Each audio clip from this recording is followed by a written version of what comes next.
কিরে, অস্বস্তি এখনো কমেনি? আরু উঠে বসে বলল, কিছুটা কমেছে। এক কাপ কফি এনে দিতে পারবি? ফ্রেশ হয়ে আসুন। আরু উঠে নিচে আসতেই দেখে সন্ধ্যা আরাধ্যর জন্য কফি নিয়ে আসছিল। আরুকে দেখে বলল, কফির জন্য পাঠিয়েছে, নিয়ে যা।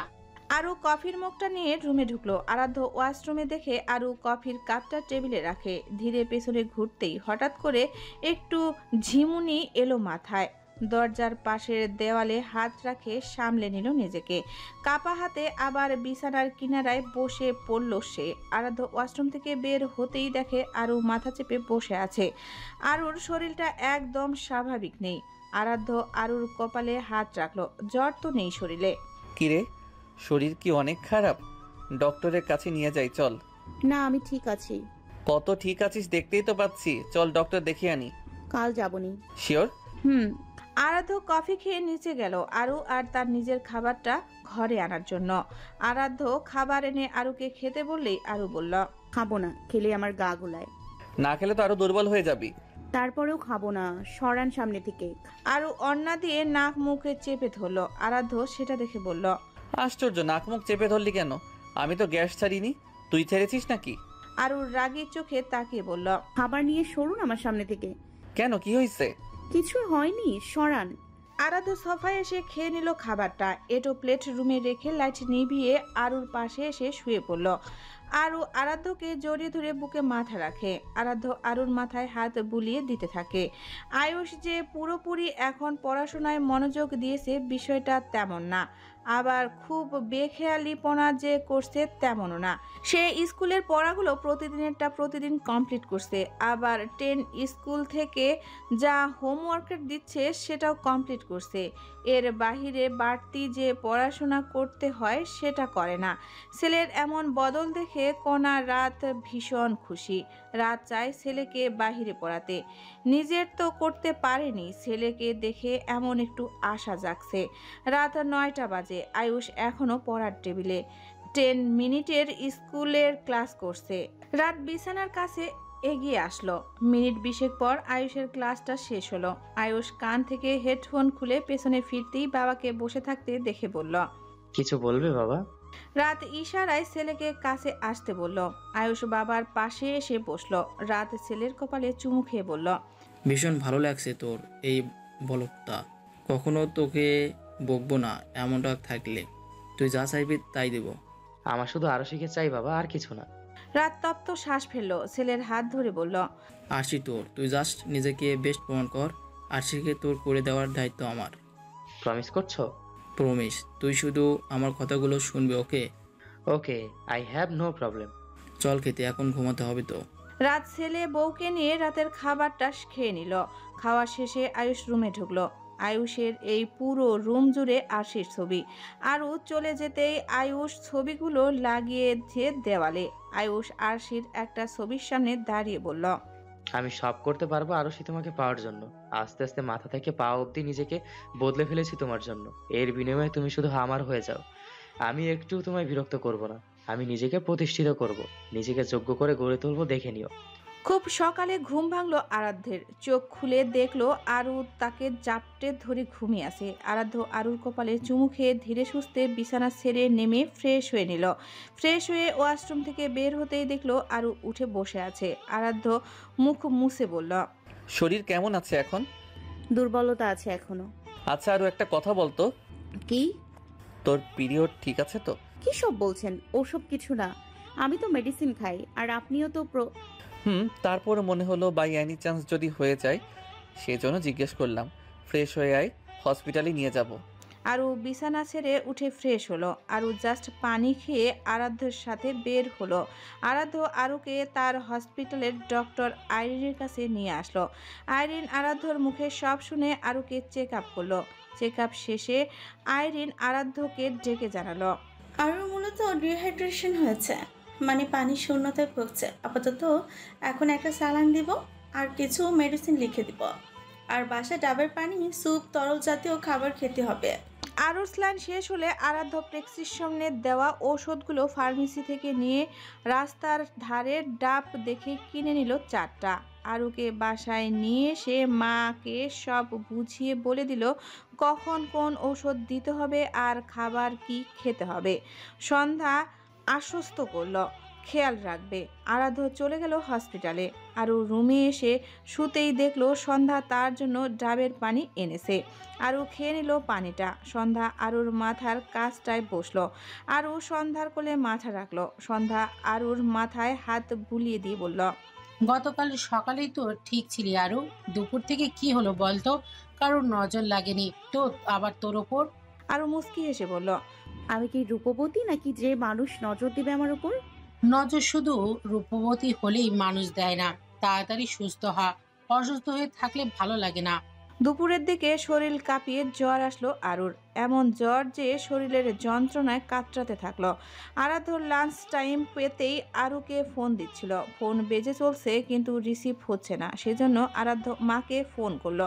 সন্ধ্যা মেয়েকে আনতে গিয়েছিল স্কুলে। বাসার কাছে আসতেই ছেলের ফোন পেয়ে ফোন রিসিভ করে বলল, হ্যাঁ বল আরাধ্য।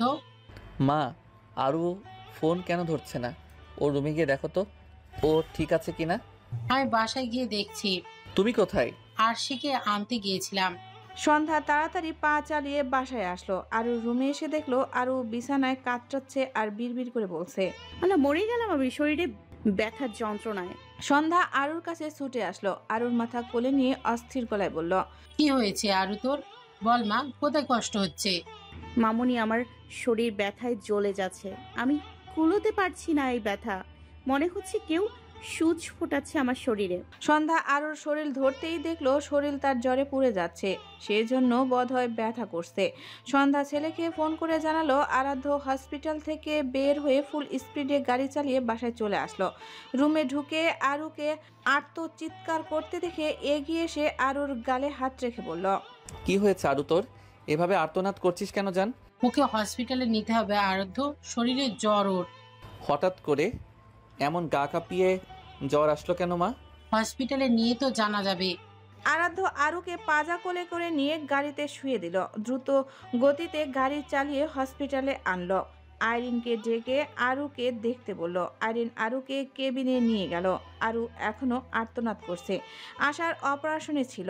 অপারেশন থেকে বের হয়ে করিডোরের পার হতেই সন্ধ্যা আরাধ্যকে দেখে এগিয়ে এসে বলল, সন্ধ্যা, তুমি এখানে যে? সবকিছু ঠিক আছে তো? আরু ঠিক নেই ডাক্তার সাহেব। কি যে হলো, গা কাঁপিয়ে জ্বর এসেছে আরুর। যন্ত্রণায় কোলাতে পারছিল না। আরাধ্য ফোন করে কণাকে আসতে বলল হসপিটালে। কণা মেয়ের অবস্থা শুনেই হসপিটালে চলে আসে। আধ ঘন্টা পর আইরিন কেবিন থেকে বের হলে আরাধ্য জিজ্ঞেস করে, আরু কেমন আছে? ঘুমের ইঞ্জেকশন দিয়েছি, ঘুমিয়েছে। জ্বরটা মাত্রাতিরিক্ত ছিল শরীরে, সেই জন্য কুলাতে পারছিল না যন্ত্রণা। ঠিক হয়ে যাবে তো আরু? মেডিসিন তো দিয়েছি, ঠিক হয়ে যাবে আশা করি। আরাধ্য কেবিনের ভিতরে ঢুকলো। আরু শুয়ে আছে বেডে। একদিনেই কেমন চোখ মুখ শুকিয়ে গেছে। আরাধ্যের বুকটায় ব্যথা জমা হলো। আরুর পাশে বসলো। আরুর হাত দুটো মুঠোই ধরে বলল, কি হলো তোর আরু? এই আরু, এই আরুকে দেখলে আমার নিঃশ্বাস থেমে যায়। তাড়াতাড়ি সুস্থ হ জান। হঠাৎ কাঁধে কারো হাতের স্পর্শ পেল আরাধ্য। পাশ ফিরে দেখলো আরুর মা কোনাকে। আরো ঠিক হয়ে যাবে, দেখে নিও। আরুর জ্ঞান ফিরল রাতের দিকে। চোখ মেলতেই দেখলো আরাধ্য তার হাতের কাছে শুয়ে আছে। দেওয়াল ঘড়িতে সময় দেখলো রাত 12টা। আরু নিজেকে হসপিটালে দেখে একটু চমকালো। স্মৃতিতে একটু চাপ দিতেই মনে পড়লো সে শরীরের ব্যথায় কাতরাচ্ছিল। ভীষণ ব্যথা লাগছিল তার। এমনটা আগে কখনো লাগেনি। আরু একটু নড়ে চড়ে উঠতেই আরাধ্য লাফিয়ে উঠল। আরুকে তাকিয়ে থাকতে দেখে জিজ্ঞেস করলো, শরীর এখনো ব্যথা করছে? জ্বর আছে? আরাধ্য শরীর চেক করে দেখলো জ্বর তো নেই, একদম স্বাভাবিক টেম্পারেচার। কিছু খাবি? আনবো? ভাত খাবো। আকস্মিক ভাত খাবে শুনে একটু চুপ হলো আরাধ্য। ভাত তো দেখতেই পারতো না, এখন বলছে সে ভাত খাবে। আরাধ্য ক্যান্টিনে গেল, ভাত মাংস নিয়ে আসলো। আরুকে খাইয়ে দিল। তবে আরু 2 গালের বেশি খেতে পারলো না। বমি করে ভাসিয়ে দিল। শুধু বমি ছিল না, বমির সাথে রক্তও বের হলো। আরাধ্যের বুক মোচড় দিয়ে উঠল সেই রক্তে। আরুর মুখ ধুয়ে পানি খাইয়ে দিল আর নার্স ডেকে পরিষ্কার করতে বলল। নার্স পরিষ্কার করে দিয়ে গেলে আরাধ্য আরুর পাশে বসে। হসপিটালের কাউকে থাকতে দেয়নি আরাধ্য, সব সামলে নিবে বলে 11টার দিকে সবাইকে ঠেলে বাড়ি পাঠিয়ে দিয়েছে। আরু জোরে জোরে শ্বাস নিচ্ছে এখন। আকস্মিক আরুকে এভাবে জোরে জোরে শ্বাস নিতে দেখে আরাধ্য অস্থির গলায় জিজ্ঞেস করলো, এই তুই এমন করছিস কেন আরু? কি হয়েছে? এমন জোরে জোরে শ্বাস ফেলছিস কেন? কেবলই তো ঠিক ছিলি। আরু বল না, কোথায় কষ্ট হচ্ছে? শ্বাসকষ্ট হচ্ছে তোর? আরুর চোখ উল্টে আসার উপক্রম। আরাধ্য আরুর অবনতি বুঝতে পারে, পাশে থাকা অক্সিজেনের মাস্কটা আরুর মুখে লাগিয়ে দেয়, সাথে একটা ইঞ্জেকশনও পুশ করে দেয় আরুর শরীরে। আরু শান্ত হয়, চোখ বন্ধ করে ফেলে আরু। আরাধ্যর পাগল পাগল লাগতে শুরু করে নিজেকে। কি হচ্ছে তার আরুর সাথে এসব? মেডিকেল রিপোর্ট তো বলছে আরুর তেমন গুরুতর সমস্যা নেই, তাহলে এসব হচ্ছে কেন? আরাধ্য বাকি রাতটা জেগে কাটালো। ভোর হতেই আরাধ্য আইরিনকে সব জানিয়ে দিল, রাতে কি কি হয়েছে না হয়েছে আরুর সাথে সব। আইরিন সব শুনে তড়িঘড়ি করে হসপিটালে আসে। হসপিটালে এসে আরুর কিছু টেস্ট করে নেয়। টেস্টের রিপোর্ট আসলো। আইরিন দেখলো রিপোর্ট ইজ নর্মাল, কোনো রোগের লক্ষণ বা তেমন গুরুতর কোনো কিছুই নেই। আইরিন আরাধ্যকে রিপোর্টটা দেখালো। রিপোর্ট নর্মাল আরাধ্য? রিপোর্ট নর্মাল হলে আরু এমন করে কেন? আচ্ছা আরু, কোনো কিছু নিয়ে কি টেনশনে আছে? অতিরিক্ত চিন্তার কারণেও হতে পারে, ওর সাথে কথা বলে দেখো। আরুকে কি বাসায় নিয়ে যাব? নিয়ে যেতে পারো। কুষ্টিয়া জেলার কুমারখালী উপজেলায় অবস্থিত একটি গ্রাম, যার নাম শিউরিছড়া, যা ফকির লালন শাহের আখড়া বা মাজারের জন্য বিখ্যাত। এই গ্রামে বসবাস করে এক তান্ত্রিক, যার নাম বিশ্বনাথ রাউত। নামে যেমন হালকা, কাজও তেমন নিখুঁত। আর ইনি মূলত জাদুটোনা করে থাকেন। মাঝে মাঝে দূর দূরান্ত থেকে আসে মানুষ তার কাছে। বিশ্বনাথ তার কক্ষে বসে, চোখের ধোঁয়াটে চশমা, ঠোঁটে একরাশ নিঃশ্বাসের বিষ, তামাকের ঘ্রাণে রুমে বিদঘুটে অন্ধকার। গত সপ্তাহে একটা কাজ এসেছে, কাজটা পুরোপুরি করতে পারলে তাকে দেওয়া হবে 1 লাখ টাকা। এখন সেই কাজটা করছেন তিনি। হাতে তার খড় দিয়ে বানানো একটা পুতুলটির মাথায় আসল চুল লাগানো। থেকেই সেই পুতুলটাকে দেখে চলছে বিশ্বনাথ রাউত।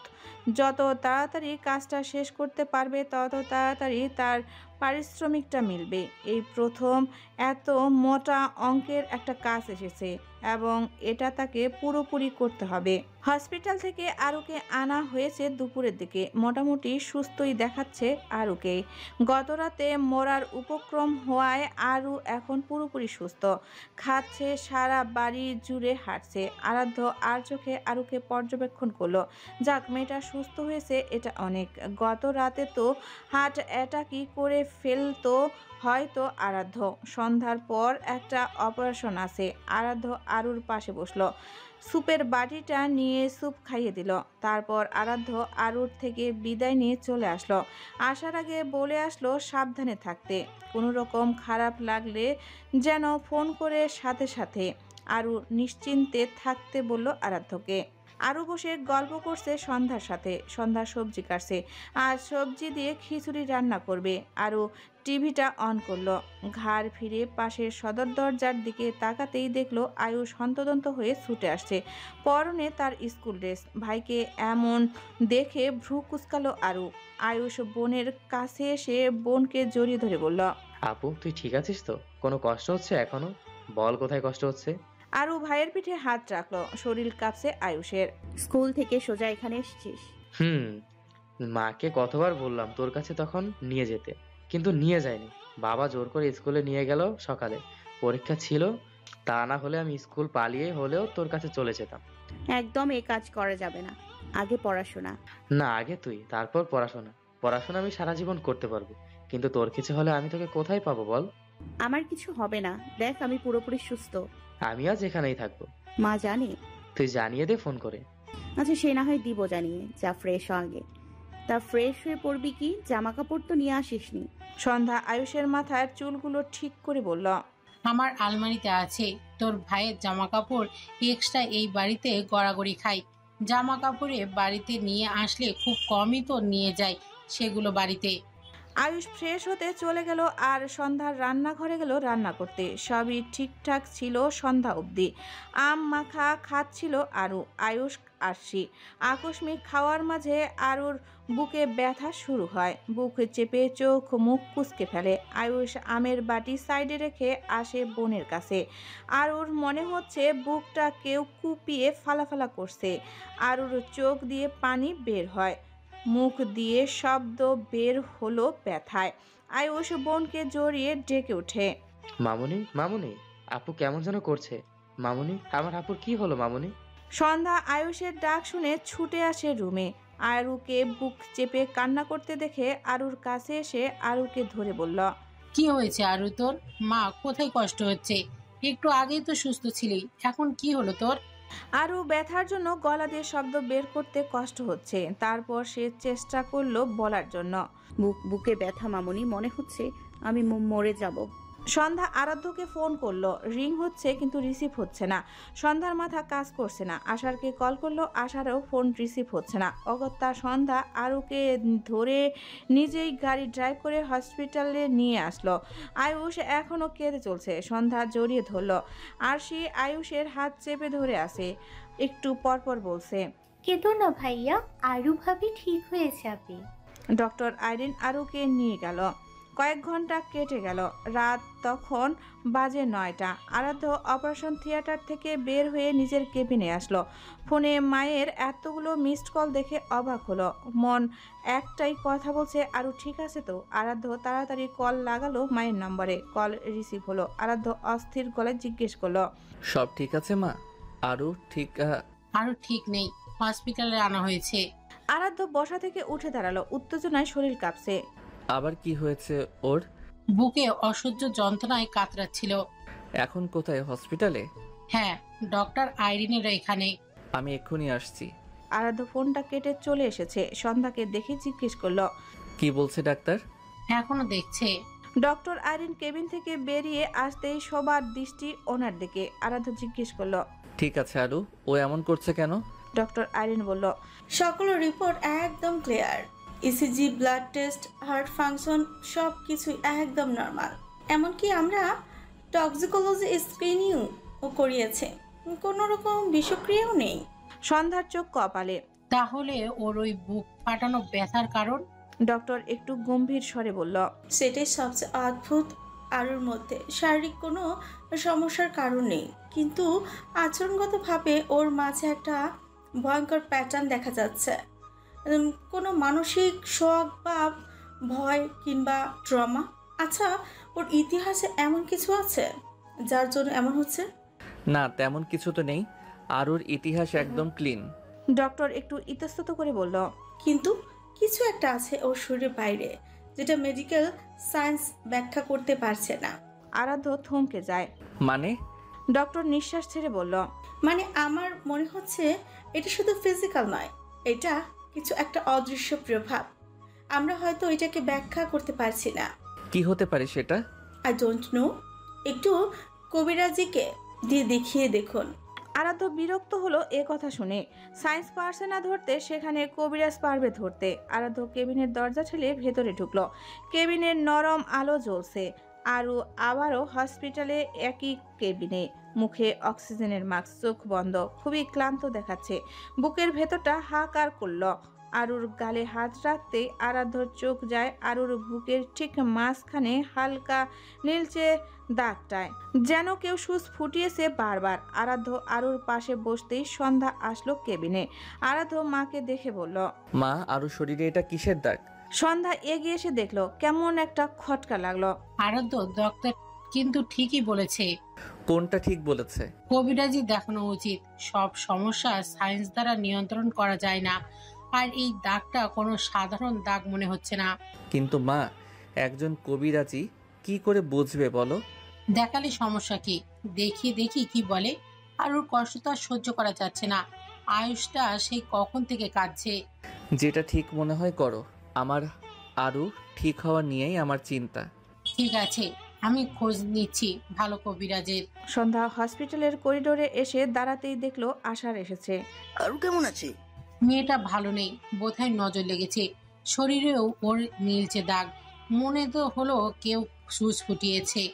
আপনি একটা ভালো কবিরাজের ব্যবস্থা করে দিন তো। আশার পকেট থেকে ফোনটা বের করে ফোন দিল নিখিলকে। নিখিল বই পড়ছিল স্টাডি রুমে। হঠাৎ করে আশারের ফোন পেয়ে অবাক হলো। হ্যাঁ বলো আশার। আমার একটা কাজ করে দিতে পারবি? কি কাজ বল? দেখ, ভালো কবিরাজের খোঁজ এনে দে। কবিরাজ? কিন্তু কেন, সব ঠিক আছে? না, তুই প্লিজ খোঁজ এনে দে। ঠিক আছে। আশার ফোন কেটে দিল। নিখিল তার এক ফ্রেন্ডকে খবর দিয়ে খোঁজ পেল এক কবিরাজের। পিরোজপুর জেলার নেসারাবাদ থানার পুন্ডিপুর গ্রামে তার আস্থানা। নাম তার হাকিম মিথ্যা। নিখিল লোকটার নম্বর নিয়ে আশারকে পাঠিয়ে দিল। আশার নম্বরটা পেয়ে তখনই ফোন দিল। এর মধ্যে কোনা রাতও চলে আসলো। হাকিম মিথ্যা রাজি হয়েছে আসতে, ঢাকায় কাল আসবে। পরের দিন সকালে আশার সন্ধ্যা বাড়িতে আসলো। বাড়িতে এসে সিকিউরিটির থেকে শুনতে পেল গতকাল রাতে তাদের বাসায় শ্রেয়া এসেছিল। কাউকে বাসায় না পেয়ে বলে বাহির থেকেই চলে গেছে। সন্ধ্যা অবাক হলো এ কথা শুনে। ও কেন আসলো এ বাড়ি? দুপুরের দিকে আরুকে বাড়িতে আনা হলো। বিকেলের দিকে হাকিম মিধা এসে পৌঁছালো ঢাকায়। আশার তাকে বাস স্ট্যান্ড থেকে বাসায় নিয়ে আসলো। বয়স প্রায় 70, মুখ ভর্তি সাদা দাড়ি, লাঠি হাতে চলেন, কানে ছেঁড়া তাবিজ ঝুলে, আর চোখে মুখে কিছু একটা আশ্চর্য গাম্ভীর্য। গায়ে বাদামি পাঞ্জাবি, হাতে লাল কাফনের ব্যাগ। তিনি ঘরে ঢুকেই বললেন, এই ঘরে কোরআনের সূরা ইয়াসিন চালিয়ে দিন, আমি মেয়েটাকে একবার দেখব। আরও তখন ঘুমে। ঘরের বাতাস ভারী। কবিরাজ কিছুক্ষণ চোখ বন্ধ করে আরুর কপালে হাত রাখলেন। তারপর হঠাৎই বলে উঠলেন, ওর হৃদয়ের সূচ ফোটানো হচ্ছে প্রতিদিন নির্দিষ্ট একটা সময়। তখন ওর বুক ফেটে যন্ত্রণায় কাঁপে। শরীর নয়, ওর আত্মা আঘাতপ্রাপ্ত হচ্ছে। কালকে ত্রন্তে বানানো মাটির পুতুলে ফাটানো হচ্ছে লোহা। আরাধ্য বিস্ময়ে তাকিয়ে রইল। কি সব বলছে এই লোক? পুতুলের সাথে আরুর কি সম্পর্ক? ঠিক বুঝলাম না আপনার কথার মানে। পুতুলের সাথে আরুর কিসের সম্পর্ক? ওকে কালো জাদু করা হয়েছে। কালো জাদু? কিন্তু কে করছে এসব? কেন করছে? ওর পরিচিত কারো ঈর্ষা, নারী শত্রু। ওর হাসি কারো সহ্য হয় না। সে চায় ও কষ্ট পাক, তিলে তিলে কষ্ট পেয়ে মারা যাক। কবিরাজ ছোট একটা সোনালী কৌটায় এক ধরনের ঘন তেল দিলেন। এই তেলটা গায়ে মালিশ করিয়ে দিন 3 দিন, আর আমি আজকে রাতেই ওর নাম ধরে পঞ্চতন্ত্র ভাঙব। মেয়েটার উপর থেকে বন্ধন কেটে যাবে ইনশাল্লাহ। আরাধ্য থমকে তাকালো কিছুক্ষণ। সত্যি কি এমনটা হয়? টানা 3 দিন আরাধ্য সেই তেল মালিশ করলো আরুর শরীরে। আশ্চর্যের বিষয় হলো পরের 3 দিন আরুর মাঝে ধীরে ধীরে সুস্থতা হয়ে ওঠার লক্ষণ দেখা গেল। বুকের ব্যথা নেই, নিঃশ্বাসটা গভীর। আরাধ্য কিছুটা শান্ত হলো এটা দেখে। আরাধ্য আরুর মাথায় তেল মালিশ করছিল এমন সময় কবিরাজ ফোন দিলেন। আপনাদের মেয়ের নামে বানানো পুতুলটা আমি খুঁজে পেয়েছি। আপনাদের বাড়ির পাশে একটা জমা গাছের নিচে পুতুলটা রাখা ছিল। তার বুক বরাবর 8টা সূচ ছিল, নাভির নিচে চুনের দাগ। আমি সেটা আগুনে পুড়িয়ে দিয়েছি, এখন ভয় নেই। আরাধ্য জিজ্ঞেস করলো, কে করেছে এটা? কবিরাজ বলল, সেদিন তো বললাম এক নারীর কাজ এটা। আরাধ্যর মনে পড়লো নারী করেছে। নারী মনে পড়তেই স্মৃতিচরণে একটা নামই খেলে আসলো। আর সেটা হলো সাথে সাথে আরাধ্যর চল শক্ত হয়ে আসলো। যদি সে হয় তাহলে আরাধ্য তাকে একদমই ছাড়বে না। এমন ঠা পড়াবে যে গলা একেবারে ফুলিয়ে ছাড়বে। আরাধ্য গাড়ির চাবি নিয়ে বেরিয়ে গেল। আজ তাদের একদিন কি আরাধ্যর একদিন। পেছন থেকে আরু ডাকলো, কিন্তু আরাধ্য শুনলো না। রাত বাজে 12টা 11। নিজের বাসভবনে বসার ঘরে বসে একের পর এক ড্রিঙ্কস করে চলছে শ্রেয়া সাগর। শ্রেয়া ড্রিঙ্কসের গ্লাসে এক ঢোক গিলে বলল, আজকের ড্রিঙ্কসটা বেশ মজার তো। কথাটা শেষ করে গ্লাসে ফের চুমুক দিতেই ঠাস করে একটা চর বসলো শ্রেয়ার গালে। শ্রেয়া হতবিলম্ব হয়ে গেল। আকস্মিক চরটাকে মারল। ঘাড় ঘুরিয়ে সামনে তাকাতেই দেখতে পেল রাগান্বিত চেহারা নিয়ে তার সামনেই দাঁড়িয়ে আছে আরাধ্য। আরাধ্য দাঁত চেপে বলছে, আজকে আমার হাতের ফার্স্ট চটটাও বেশ মজা লাগলো, তাই না? শ্রেয়া সহসা বসা থেকে উঠে দাঁড়ালো, উচ্চ স্বরে বলল, আরাধ্য, তোর সাহস হয় কি করে আমাকে চর মারার? ভুলে যাস না আমি তোর বড় খালা লাগি, মায়ের সমতুল্য। আরাধ্য চাচ্ছিলের সাথে একটা হাসি দিয়ে ফের আরেকটা চর মেরে বলল, মায়ের সমতুল্য তুই? তুই তো মানুষ না, তুই ডাইনি, শ্যাওলা গাছের পেতনি। তোরে আমার মায়ের সমতুল্য ভাববো? How funny! নর্দমায় মরা পচা কুত্তা তুই। এবার সাগর উঠে দাঁড়ালো। নেশাটা বেশ ধরেছে। হেলে দুলে বলল, এই শালা, আমার মাকে মারছিস কেন? কথাটা আরাধ্যর কানে আসতেই আরাধ্য পেছনে ফিরে সাগরের গালে চর বসিয়ে দিয়ে বলে, এই হারামজাদা শালা, কেন বলিস আমায়? তোর মতন কুত্তার শালা একজন কুত্তা হবে আমি না? আর তোদের জানের কি মায়া ছিল না? তোর কোন সাহসে আমার বউরে কালো জাদু করিস? কথাটা শ্রেয়ার কানে আসতেই শ্রেয়া এক ঢোক গিল। আমতা আমতা করে বলল, কিসের কালো জাদু? আরাধ্য নিচ থেকে ড্রিঙ্কসের বোতল তুলে নিয়ে সেটা শ্রেয়ার মুখের দিকে ছুঁড়ে মেরে বলল, হুশে আয় আগে। আর তুতলাচ্ছিস কেন তুই? বল, কালা জাদু কেন করেছিলি? আমরা কোনো কালো জাদু করিনি। এতে আমাদের কি লাভ? কি লাভ সেটা তো তোরা জানিস। আমার থেকে আমার বউ কেড়ে নিয়ে আমাকে বিধবা বানাতে চাচ্ছিলি। তোদের তো আজ আমি এমন মার মারবো যে বাপের নাম কি তোদের সেটাই ভুলে যাবি। আরাধ্য একবার শ্রেয়াকে চর মারছে তো আরেকবার সাগরকে। নেশা করে ভালোই করেছে। আরাধ্যর জন্য সহজ হচ্ছে পেটাতে। বেচারা শ্রেয়ার গাল লাল হয়ে গেল। সাগর ছেলেটা উল্টে পড়ে গেল সোফায়। আরাধ্য থেমে গেল পুলিশ আসায়। ভদ্রলোক সেজে পুলিশের দিকে তাকিয়ে বলল, নিয়ে যান এদের, এরাই আমার বউয়ের ক্ষতি করতে যাচ্ছিল। আমি সকালে গিয়ে দেখা করে আসবো। পুলিশ নিয়ে গেল সাগর শ্রেয়াকে। আরাধ্য তপ্ত শ্বাস ফেলে বাড়িতে আসলো। বসার ঘরে পা দিতেই দেখলো আরু ঘুমিয়ে আছে। বোধ হয় আরাধ্যর জন্য অপেক্ষা করতে করতে ঘুমিয়ে গেছে। আরাধ্য নিঃশব্দে আরুর দিকে এগিয়ে এসে পাজা কোলে নিতেই আরাধ্যর মা বেরিয়ে আসলো রুম থেকে। আরাধ্যকে দেখে এগিয়ে এসে কিছু বলার জন্য মুখ খুলতেই আরাধ্য থামিয়ে দিয়ে ধীর গলায় বলল, এখন কিছু জিজ্ঞেস করো না, কাল সকালে বলবো সব। আরুর ঘুম ভেঙে যাবে। অনেকটা রাত নির্ঘুমে যন্ত্রণার সাথে কাটিয়েছে। সন্ধ্যা সম্মতি প্রকাশ করলো। আরাধ্য আরুকে নিয়ে রুমে প্রবেশ করলো। বিছানায় আস্তে ধীরে শুয়ে দিয়ে আরুর পাশে বসলো। লাইটের আলো চোখে পড়ায় বারবার চোখ কাঁপছে। আরাধ্য গিয়ে লাইট নিভিয়ে ডিম লাইট জ্বালিয়ে পাশে বসলো। আরাধ্য পর্যবেক্ষণ করলো আরুর মুখটা। ঘুমন্ত আরুকে কত সুন্দরী না লাগছে। আরাধ্য মুচকি হাসলো। বুঝ হবার পর থেকেই আরাধ্য আরুকে ভালোবাসতে শুরু করেছে। কারণ আরাধ্যের ভালো লাগতো আরুকে বকতে জ্বালাতে। এই তো একটা ঘটনা মনে পড়লো আরাধ্যের। আরাধ্য তখন ক্লাস 5-এ পড়ে আর আরু 4-এ। কোনা আরুকে নিয়ে এসেছিল তাদের বাসায়। আরাধ্য তখন পড়ার টেবিলে বসে পড়ছিল। আরু এসেছে শুনেই সে পড়ার টেবিল ছেড়ে উঠে উকি দিয়ে দেখলো আরু কি করছে। আরু বসার ঘরে একা খেলছে দেখে আরাধ্য আস্তে করে আরুকে ডেকে বলল, এই আরু শোন। আরু তাকালো আরাধ্যর দিকে। তখন ছোট আরু আরাধ্যকে তুমি বলে সম্বোধন করত। হ্যাঁ ভাইয়া বলো। এদিকে আয়। বোকা আরু এগিয়ে গিয়েছিল ভালো মন নিয়ে। বলো। আরাধ্য আরুর হাত টেনে নিয়ে বিছানায় বসিয়ে বলে, তুই এত বিশ্রী কেন দেখতে? আরু আয়নায় নিজেকে বারবার দেখে বলল, সত্যি আমি দেখতে বিশ্রী? তো আমি কি মিথ্যা বলছি? আরু কথাটা শুনে কাঁদতে কাঁদতে তার মায়ের কাছে গিয়ে বলেছিল, মা আমি বলে দেখতে বিশ্রী? কোনা মেয়ের গালে চুমু খেয়ে বলল, কে বলেছে তুমি দেখতে বিশ্রী? আরাধ্য ভাইয়া। সন্ধ্যা চোখ গরম করে তাকিয়েছিল আরাধ্যর দিকে। যে বলেছে সেই দেখতে বিশ্রী। আরু ওই ছাগলের কথাই কান দিবি না। আরু কাঁদতে কাঁদতে বারবার বলছিল, আমি দেখতে বিশ্রী, আমি সুন্দর হব। সেই মেয়ে একটু বড় হতেই স্কিন কেয়ার শুরু করে। আরাধ্যর রাগ হয় শেষ হবে। এমনিতে তো বলেছিল সেদিন মজা করে। বেয়াদব মেয়ে মজাও বুঝতো না।